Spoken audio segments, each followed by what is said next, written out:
Queridos irmãos, queridas irmãs em Jesus, que sejam as nossas primeiras palavras de agradecimento ao Senhor por nos encontrarmos reunidos em seu nome. O tema para nós é de profunda reflexão. Como disse a Lígia, é oportuno, mês de dezembro.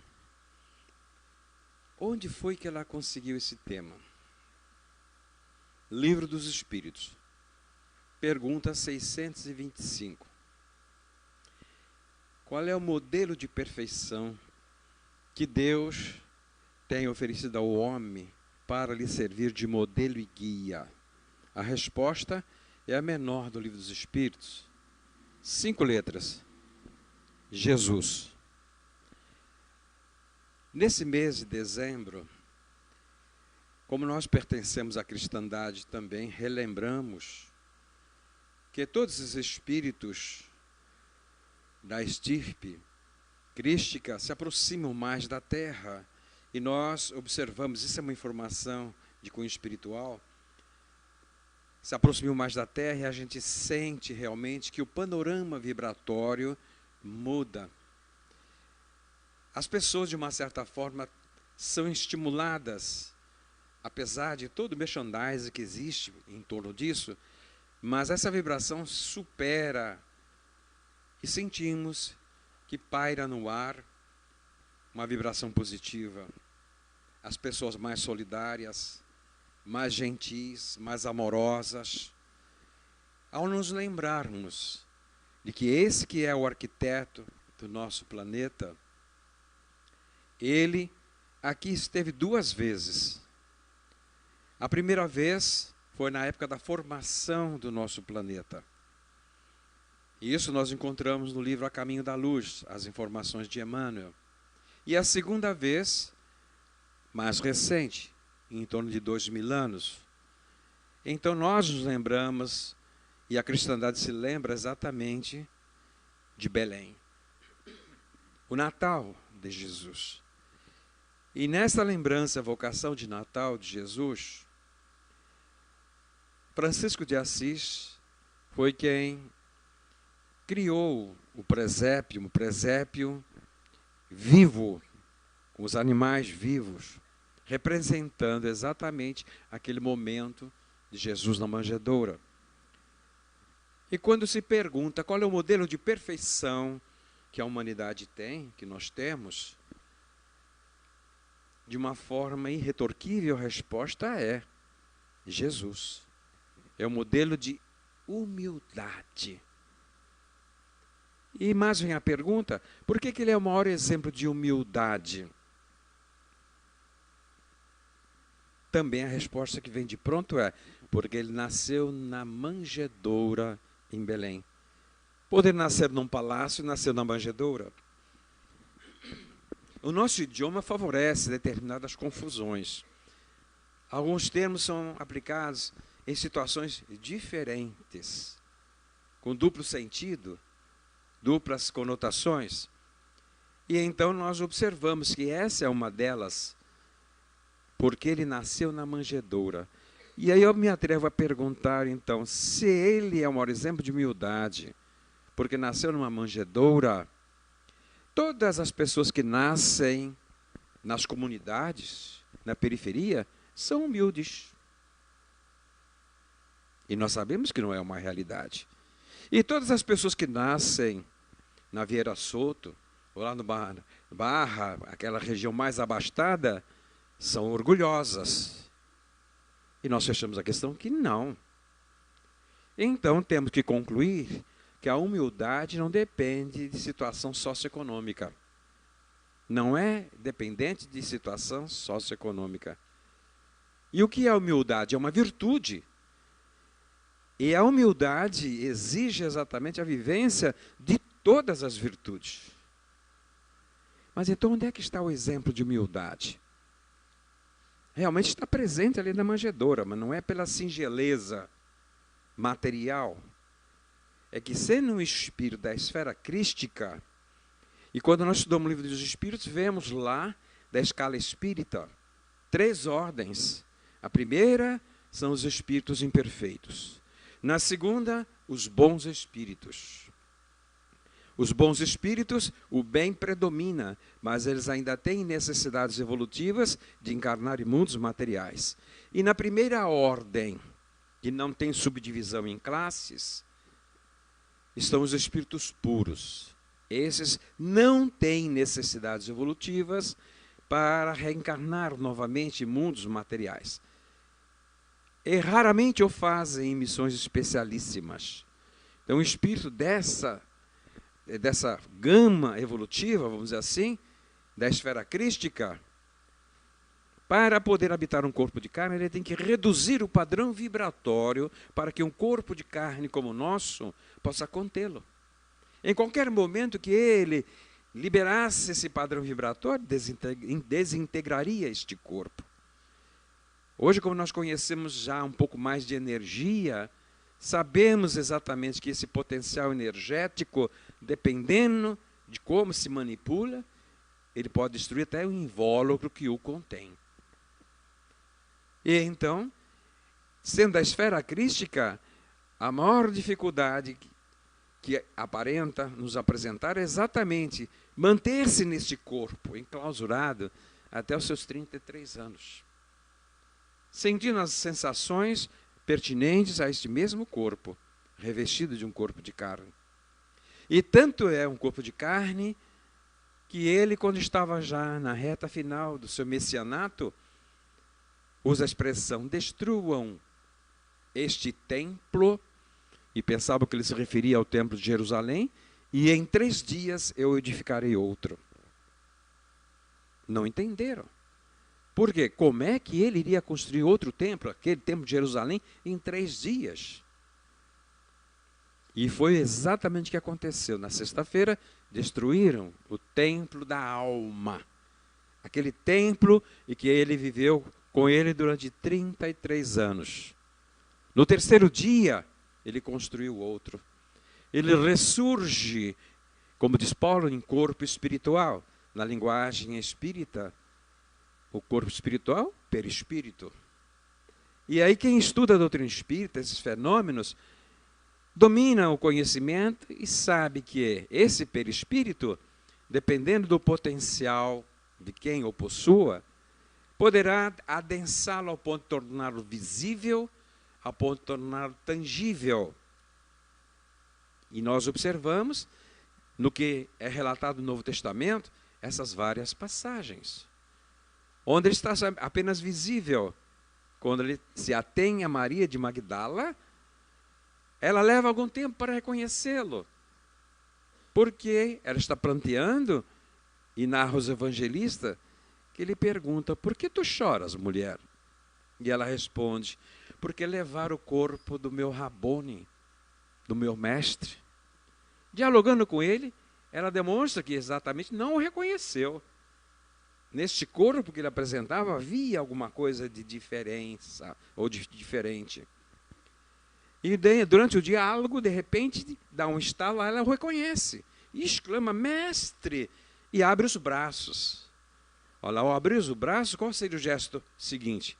Abraçá-lo.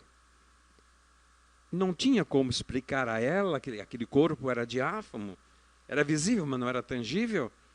E então usa da capacidade de mestre dos mestres. Não me toques, porque ainda não fui o pai. E ela não o tocou. Porque se ela o abraçasse, possivelmente, não encontraria resistência. Então a imaginação, o pensamento, eu estou ficando alucinada. Tanto que mais tarde, quando ele aparece junto aos discípulos, fechados ainda, assustado pela perseguição da soldadesca romana, Tomé não está presente. Quando Tomé volta, relata que o mestre ressurgira. E então ele pergunta, mas vocês tocaram a chaga? Eu só acreditaria se tocasse na chaga. E numa outra oportunidade, em seguida Jesus aparece novamente. Surge entre eles, Tomé está, e ele fala, Tomé, toque. Ele estava vendo e ouvindo, não, Senhor, não há necessidade. Toque, Tomé. Ele vai e toca. Diz, Tomé, tu creste porque tocaste. Bem-aventurados aqueles que viram, ouviram, não tocaram, não viram, e creram. Já falando em termos do que numa projeção no futuro.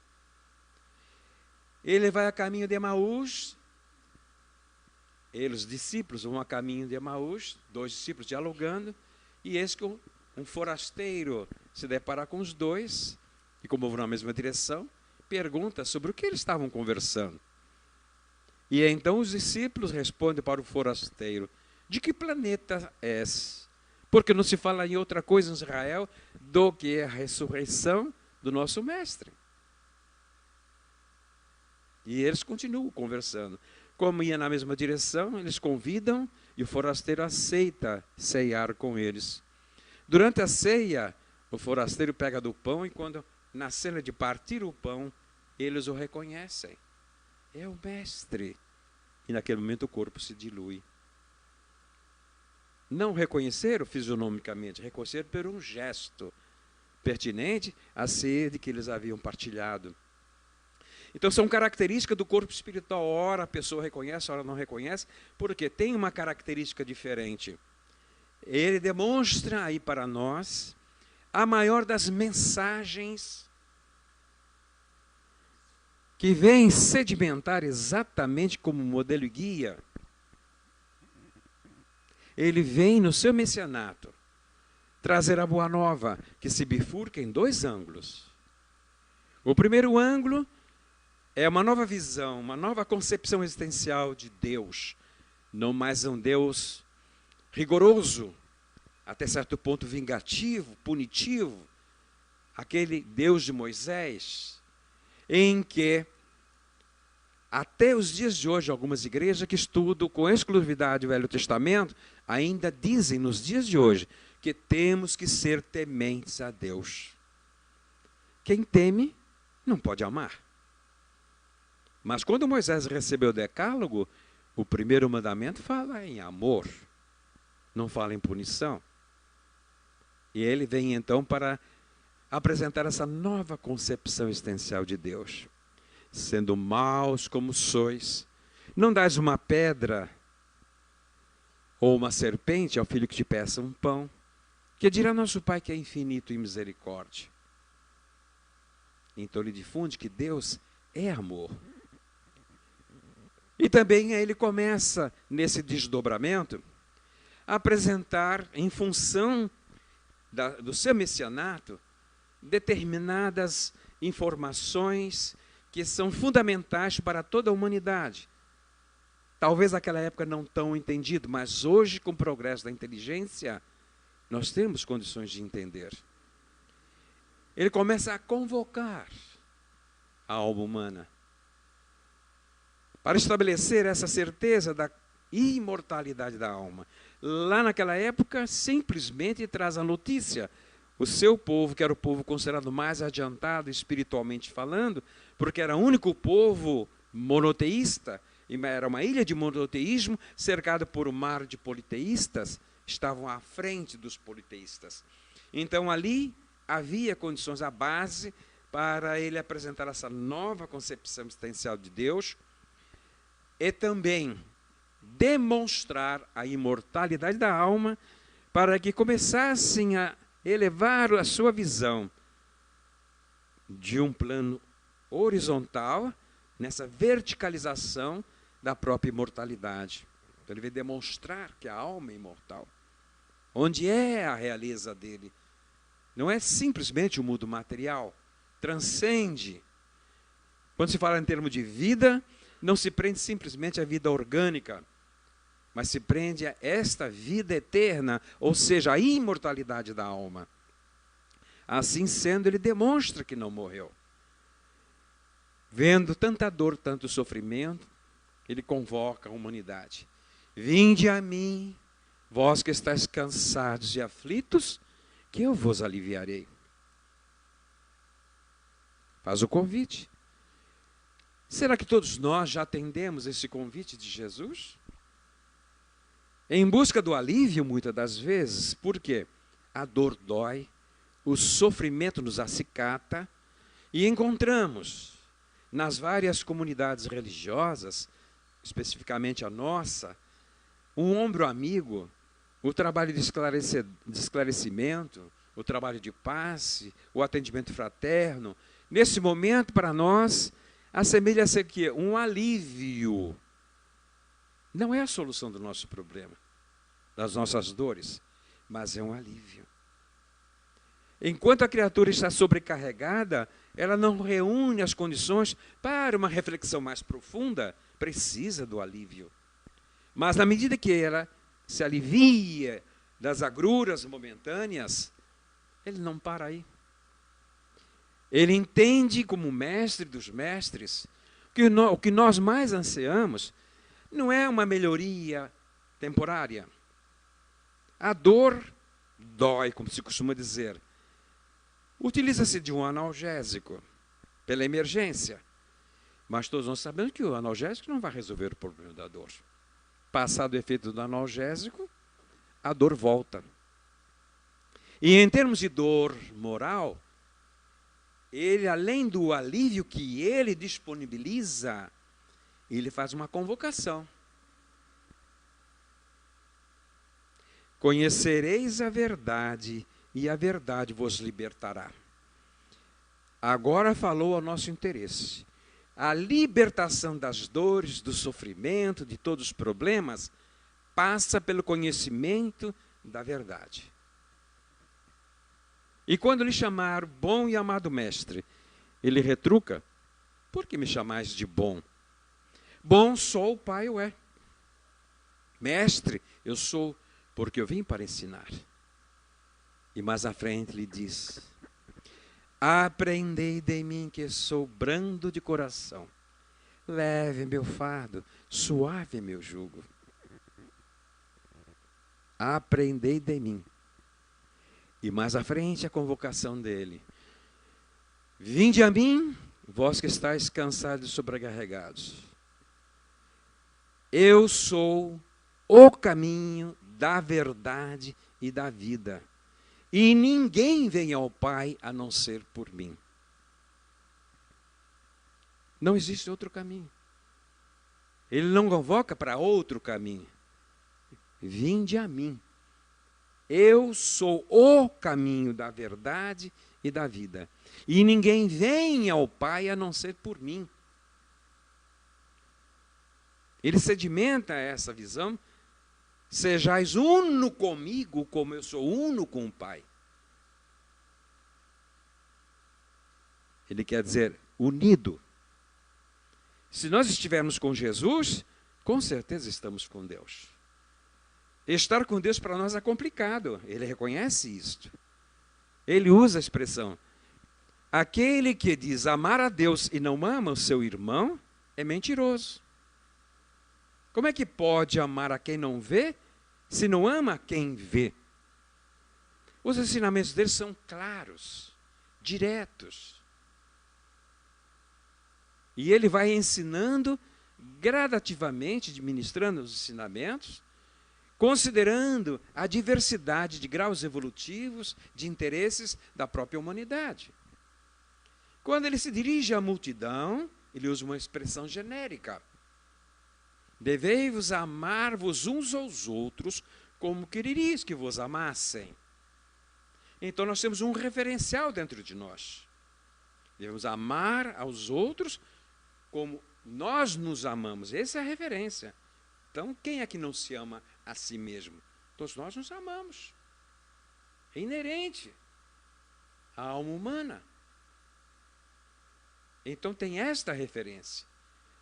Porém, quando ele se volta para aqueles que se dizem cristão, ele vai mais profundo.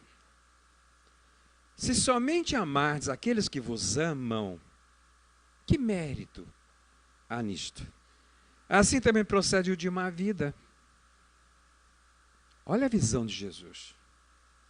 Se nós observarmos o nosso panorama na atualidade, quantas criaturas que são consideradas de má vida estão na faixa do desequilíbrio? Traficantes, assassinos, ladrões, almas equivocadas em relação à evolução espiritual, mas não está eliminado o sentimento de amor da alma. A alma continua sendo a alma.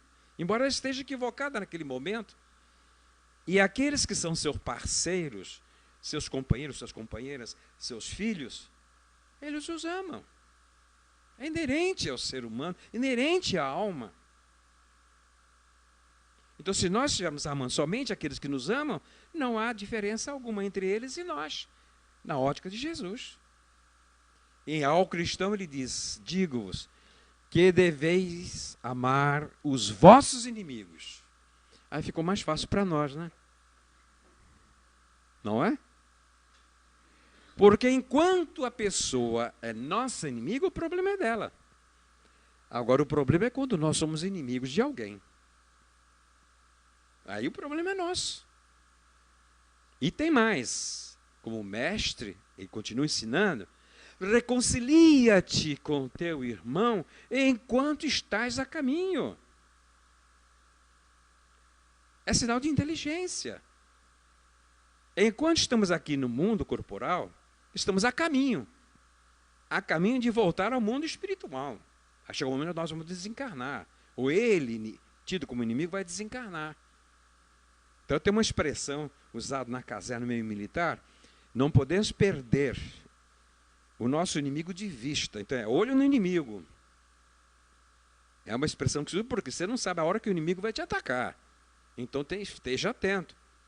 Então, enquanto esse chamado inimigo está encarnado, nós podemos, de uma certa forma, ter um controle sobre a aproximação dele. Mas ao que ele venha desencarnar, perdemos esse controle.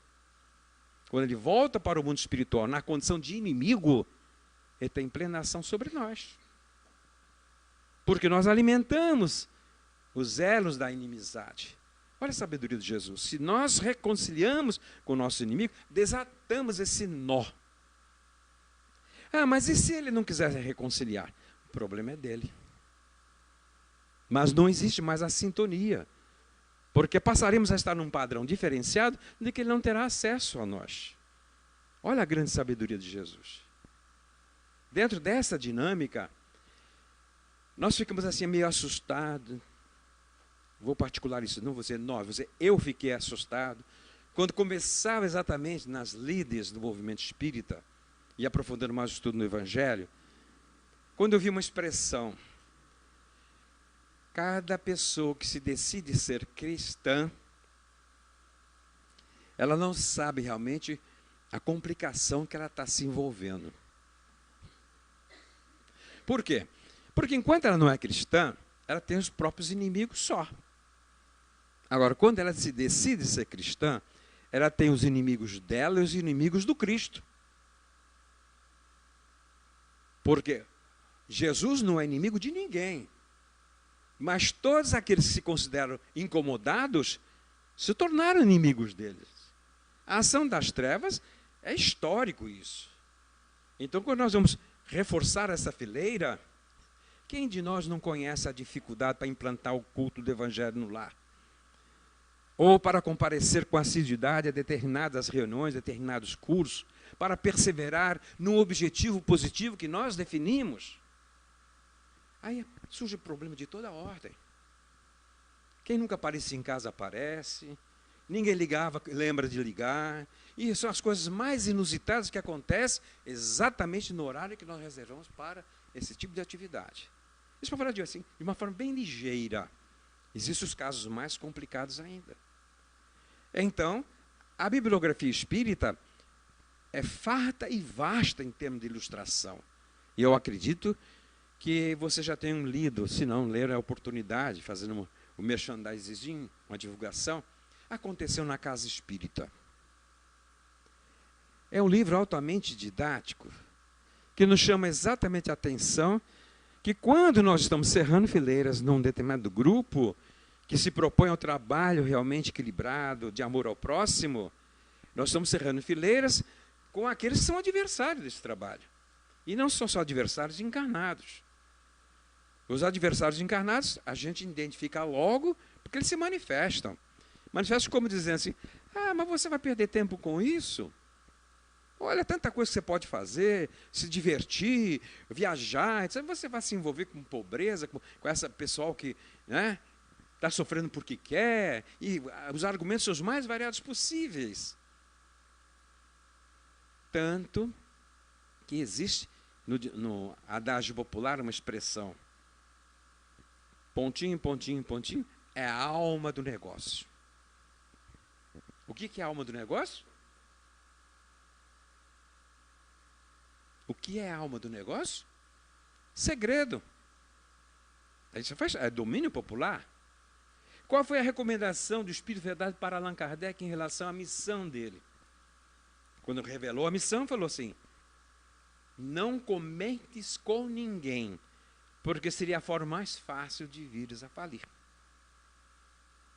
Qualquer pessoa que tenha um projeto nobre, positivo, e começa a expor isso no meio onde as pessoas não comungam das mesmas ideias, essas forças vão estar tudo no sentido de desestimular.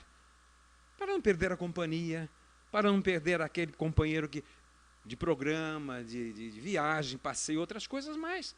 Porque na medida que se envolve, vai se distanciando. Daqui a pouco vai dizer, mas você está ficando fanático. Agora você só quer saber disso. Não respeita a opção da pessoa. Porque na realidade quer continuar tendo aquela companhia que lhe é agradável.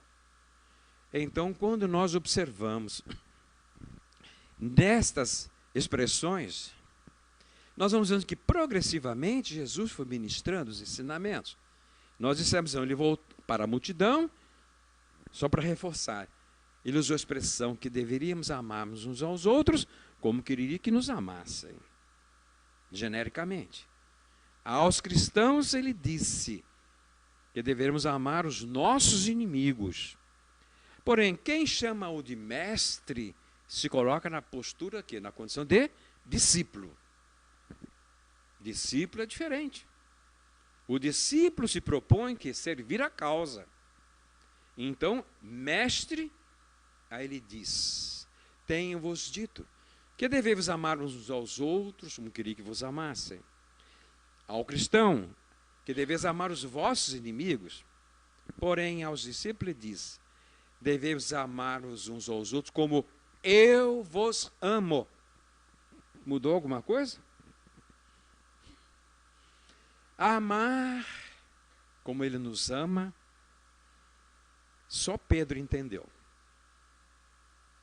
Só Pedro entendeu depois das 3 negativas. Que se sentiu exatamente o quanto ele era realmente vacilante. Antes do galo cantar, tu me negarás 3 vezes.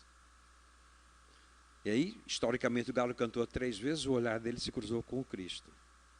Mas foi ali, a partir dali, que Pedro começa a crescer em termos de amor. Até aquele momento, ele era rigorosíssimo com as outras pessoas. Ele não admitia a falha das pessoas, era crítico. Porque ele se considerava realmente corretíssimo. Se ele era correto, por que as outras pessoas não poderiam ser? Naquele momento em que ele se sente fragilizado pelas 3 negativas, como se diz assim popularmente, elas não diz mais porque não tem mais orelhão, né? Caiu a ficha, caiu no entendimento dele. E aí entra a tal da empatia. O quanto eu fui injusto com tantas pessoas, não entendendo a fragilidade da alma humana, porque ele sentiu a própria fragilidade. E é ali que ele começa a crescer.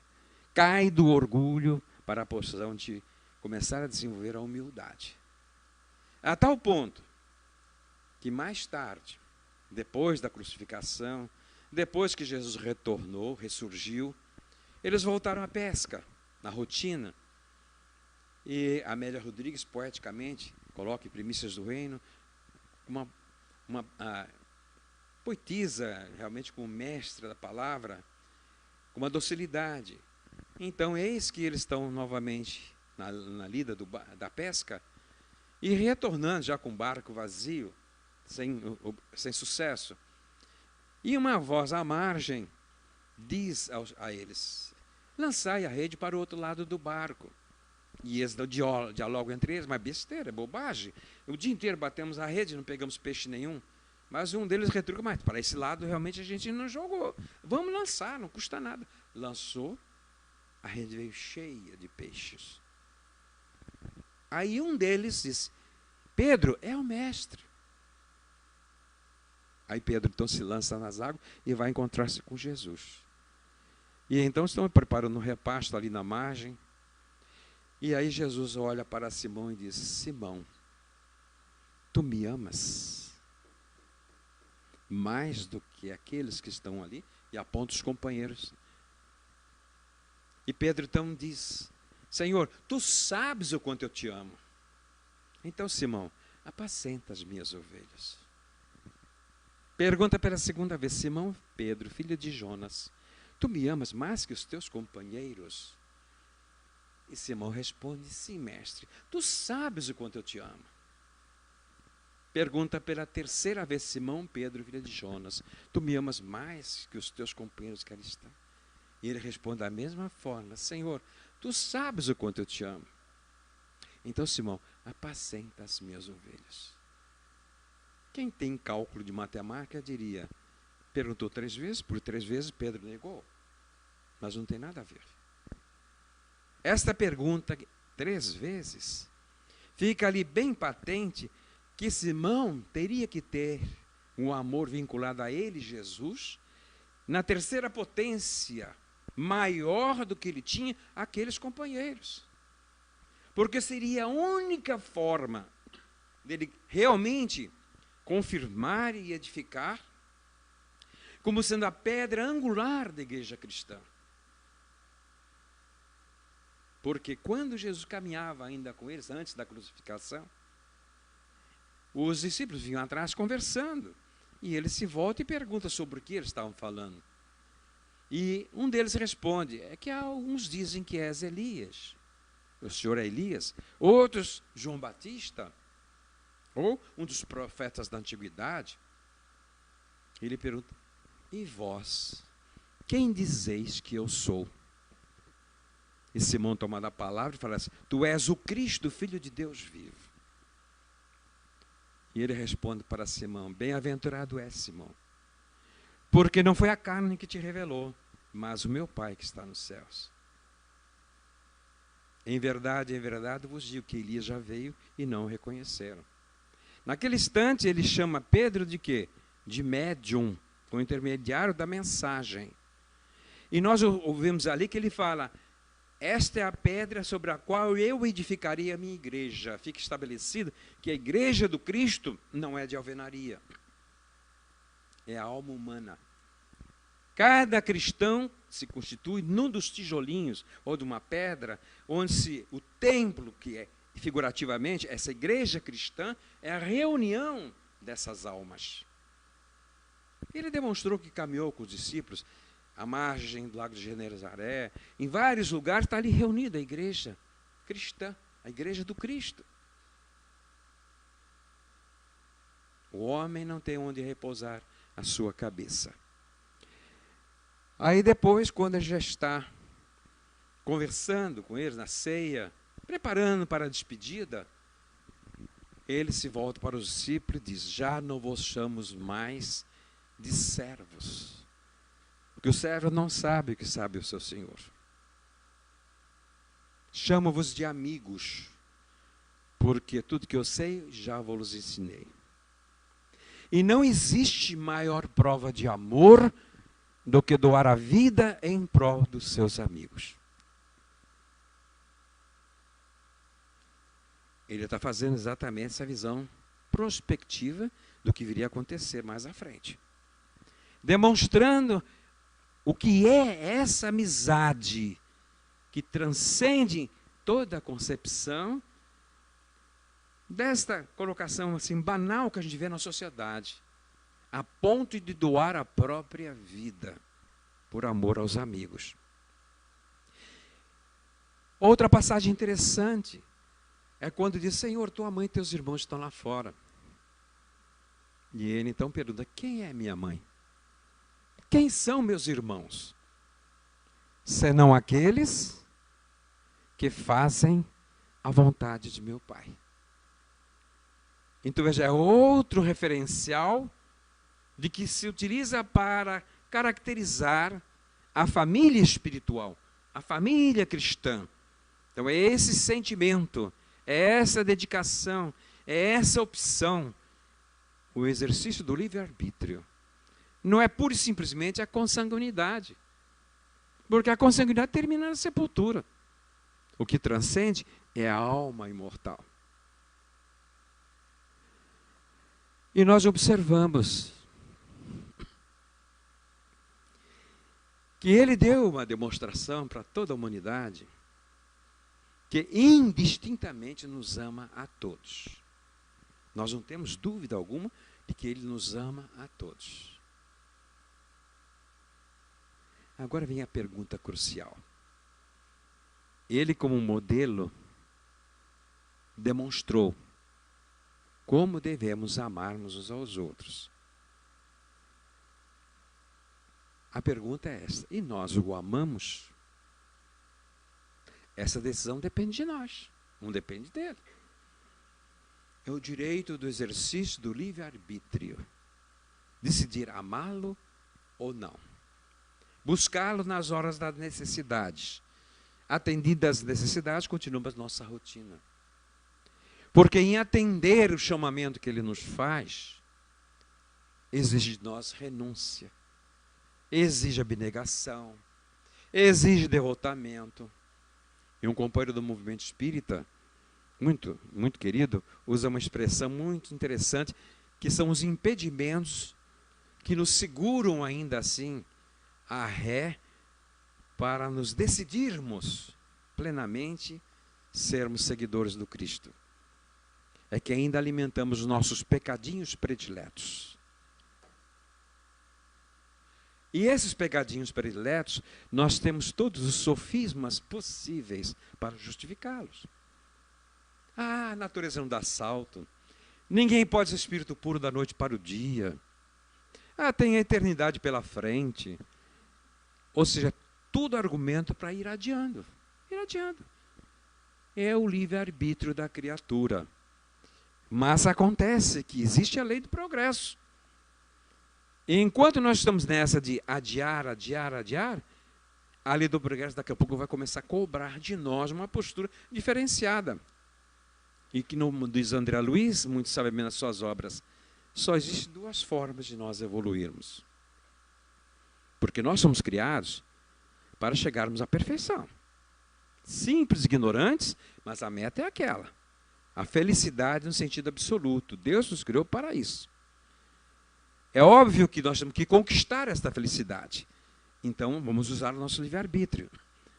Mas nós não temos o poder de deter a lei do progresso.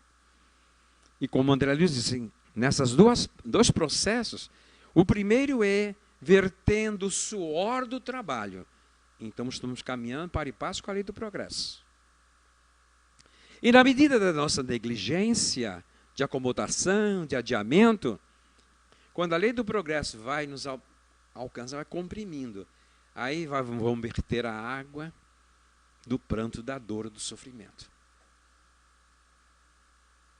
Porque não tem outra. Ninguém pode impedir a lei do progresso. Dentro desse ângulo, nós praticamente assim, fechando a nossa linha de raciocínio, começamos a meditar.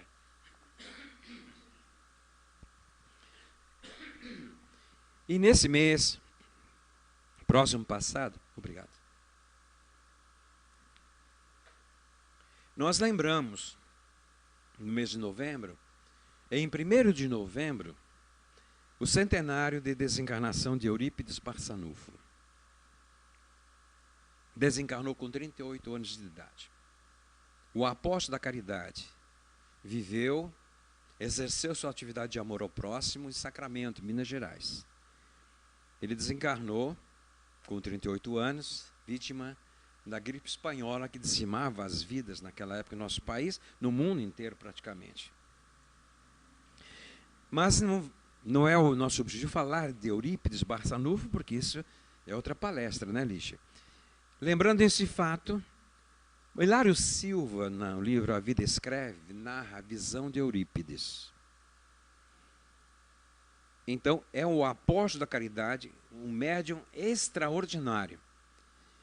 Eurípides entra num estado de semi-torpor, sente que vai sendo conduzido a uma determinada região. Tenta resistir, mas essa força que o leva, mais intensa, ele se reconhece numa região realmente belíssima. E em dado momento ele alcança pela vista e vê uma determinada silhueta. Define realmente que era um homem.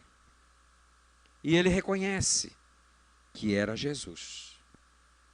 Então, quando ele se aproxima de Jesus, ele observa que ele está entristecido e 2 lágrimas balançavam nos olhos de Jesus. Aquilo tocou tão profundamente, aquela tristeza do mestre, que Hilário Silva diz assim, ele gostaria de ser um cão para se acomodar aos pés de Jesus, como os cães amigos fazem com seus donos. Ele se aproxima mais um pouco, reunindo suas forças. E ele então pergunta a Jesus, Senhor, tu choras pela velhice desamparada, por aqueles que não te conhecem? E Jesus balança a cabeça, não. E depois Jesus, então, olhando para ele, responde, eu choro por aqueles que me conhecem e não praticam. Eu choro por aqueles que conhecem os meus ensinamentos e não praticam. Eurípides volta ao corpo abruptamente, desperta, não conseguiu mais dormir e dali trabalhou até vir a se contaminar pela gripe espanhola e desencarnou no trabalho. Eu choro por aqueles que conhecem meus ensinamentos e não praticam. Fechando o nosso raciocínio, fizemos a proposta. Jesus nos ama, não temos a mínima dúvida. E nós o amamos?